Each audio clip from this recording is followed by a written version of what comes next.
Sean bienvenidos a esta nueva clase virtual. Aquí abordaremos los temas de modificadores de acceso y métodos. Bien, para comprender de la mejor manera los conceptos, tenemos que tener en mente todos los términos que hemos estado utilizando a través del curso, que son las clases, agrupación de un conjunto de objetos de similares características.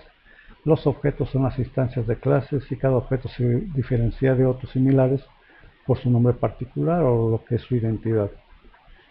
¿Qué son los atributos? Los atributos son las características. En esta parte se describen las estructuras de los datos y definen el estado de los objetos.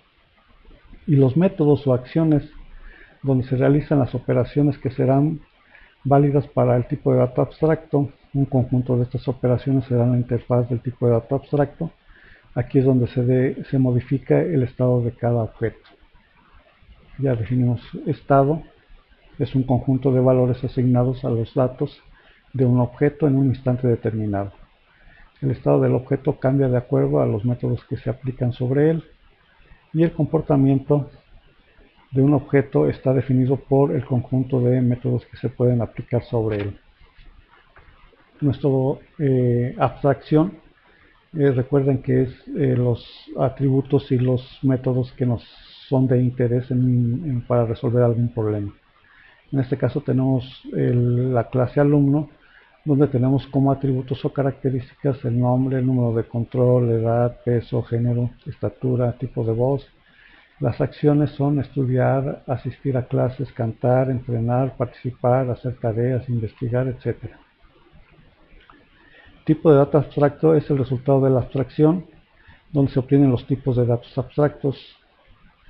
Regresamos a nuestra clase alumno, donde decimos que el nombre es un atributo que va a almacenar datos de tipo cadena de caracteres.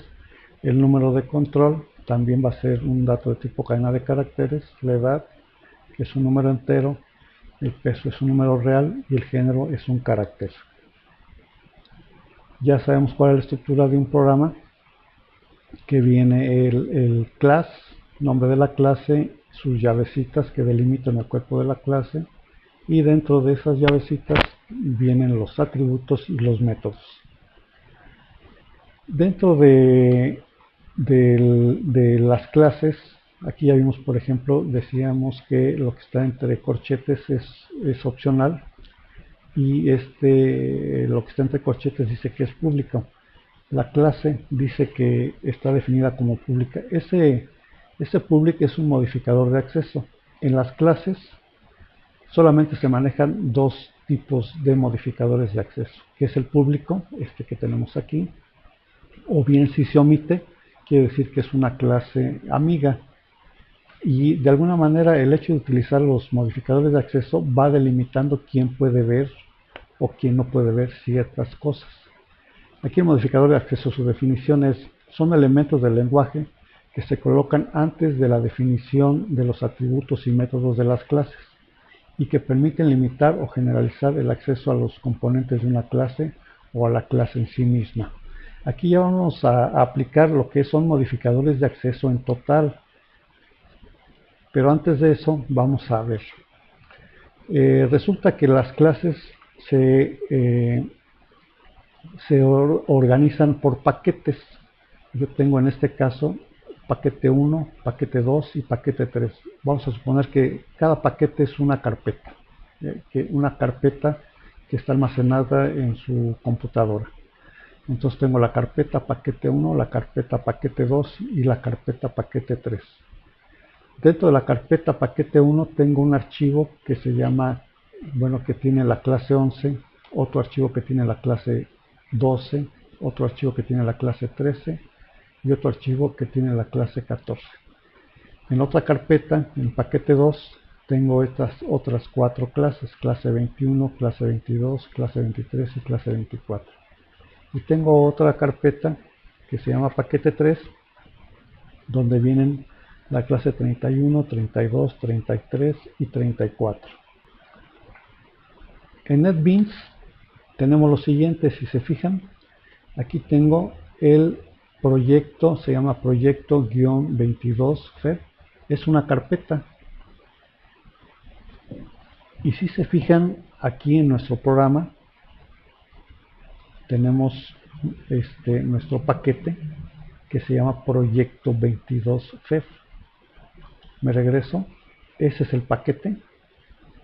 Quiere decir que estas clases, clase 11, clase 12, clase 13, clase 14, están ubicadas en el paquete 1. Todas estas están ubicadas en el paquete 2 y de hecho, ya cuando realicemos nuestra programación, tenemos que indicar en qué paquete se encuentra. En este caso, decimos que nuestro paquete se llama Proyecto 22 FEB. Aquí está, ese es nuestro paquete. Y dentro de ese paquete, si se fijan, aquí tengo paquete 1 y tenía estas 1, 2, 3, 4 clases. En este caso tengo mi paquete y ¿qué clases tengo en ese paquete? Tengo mi clase cuadrado, mi clase inicio y mi clase rectángulo.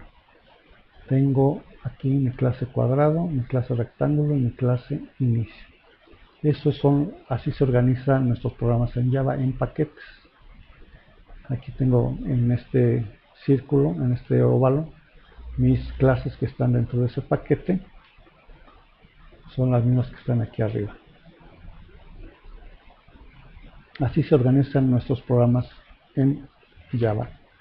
En base a eso, tengo estos modificadores de acceso. Estos modificadores de acceso, el private, el protected, el public y el por defecto, que es nada, se aplican a los atributos y los métodos. Los únicos modificadores de acceso que se aplican para la clase en total es el público y el por defecto, que no es nada, que no tiene ninguna palabra. Esos son los únicos dos modificadores de acceso que se utilizan para las clases.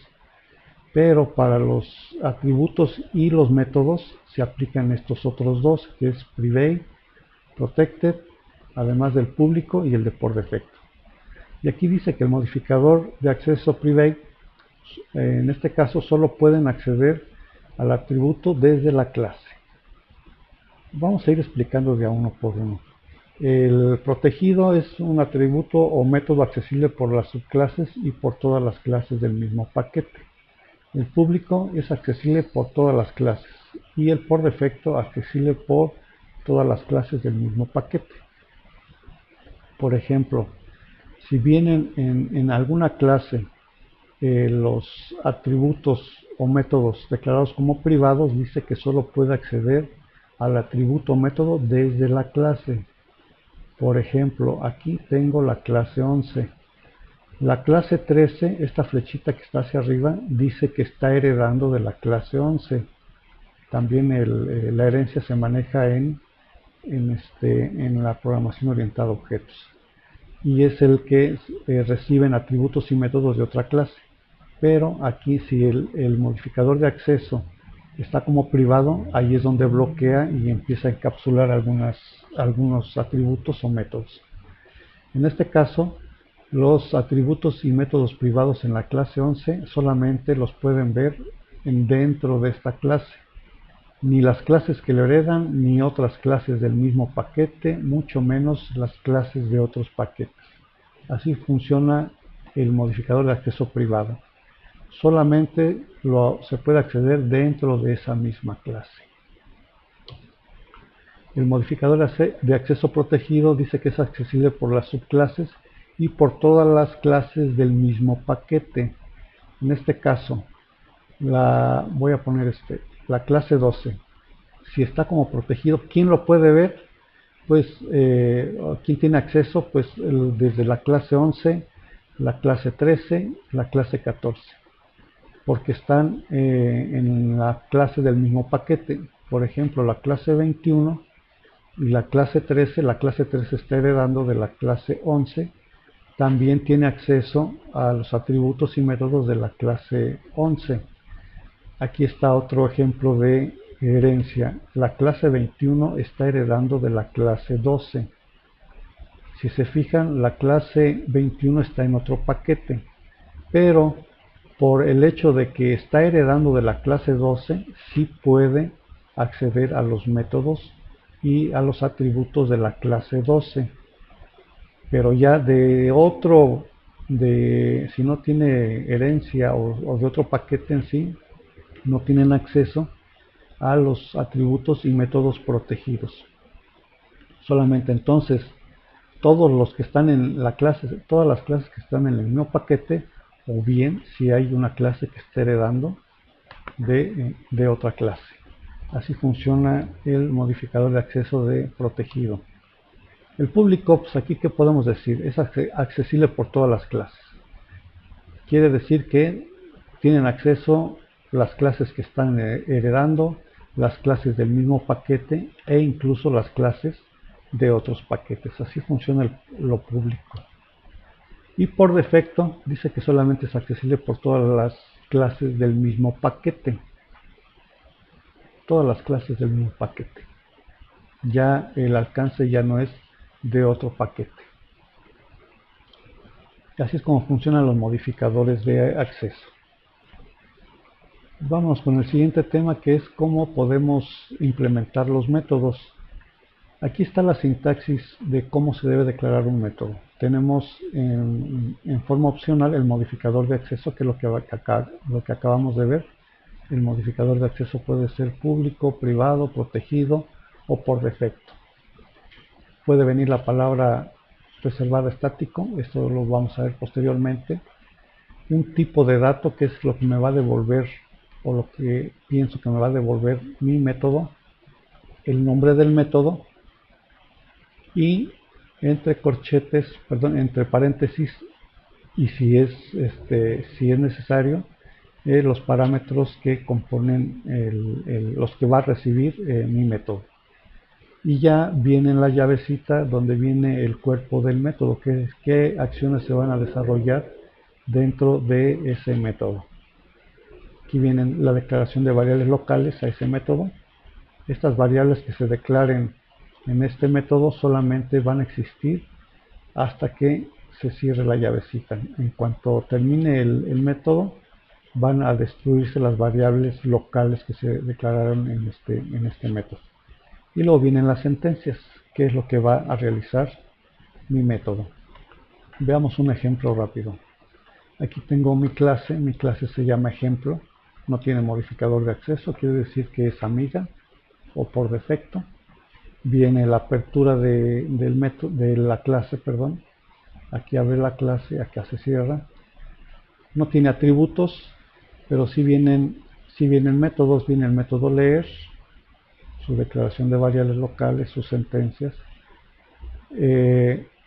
Este void viene a ser como un tipo de dato. Si se acuerdan, aquí dijimos que venía un tipo de dato que me va a devolver.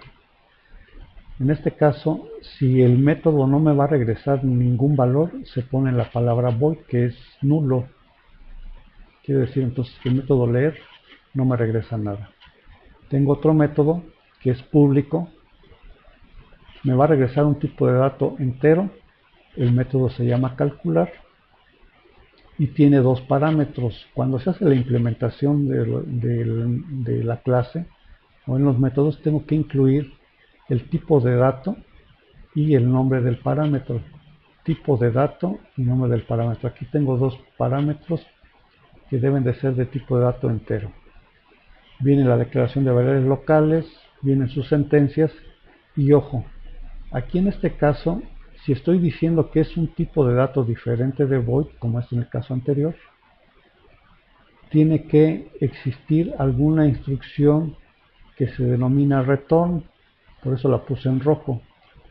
Ese return dice que me va a devolver un valor, va a regresar un valor en donde fue llamado ese método.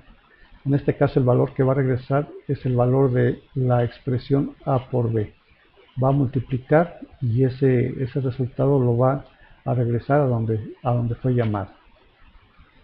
Tengo otro método que también dice que me va a regresar un tipo de dato doble. En el caso anterior es un tipo de dato entero. En este caso es un dato de tipo doble. Debe de existir también una instrucción que se llama return. Ojo, si en un void intento poner un return, me va a marcar un error. Y si en un método que tiene un tipo de datos diferente de void no le pongo return, también me va a marcar un error. Me va a decir, oye, te falta un return. Así está implementada mi clase. Pero ahora viene como... hay otra instrucción. Si se fijan aquí en Y, se le va a asignar el valor de estoy mandando llamar al método calcular. Este es el método calcular. Manda llamar al método calcular y aquí tengo que mandar dos parámetros. En este caso, en la implementación, ya dije, cuando se implementa tengo que decir qué tipo de dato es. Cuando mando llamar a un método, solamente tengo que mandar los parámetros que correspondan al tipo de dato. En este caso, cuando manda llamar al método calcular, dice que este 25 va a ir a la primera posición. Quiere decir que A va a recibir un 25. Y el segundo parámetro es un dato de tipo entero. Quiere decir que B va a recibir el valor de Z. A en este caso va a valer 25 y B va a valer lo que tiene Z. Viene, se ejecuta con esos valores de A y de B y regresa el resultado de A por B. Ese resultado de A por B, ¿a dónde lo va a regresar? A donde fue llamado, aquí. Quiere decir entonces que a Y le va a asignar el valor resultante de la expresión A por B, que fue lo que recibió.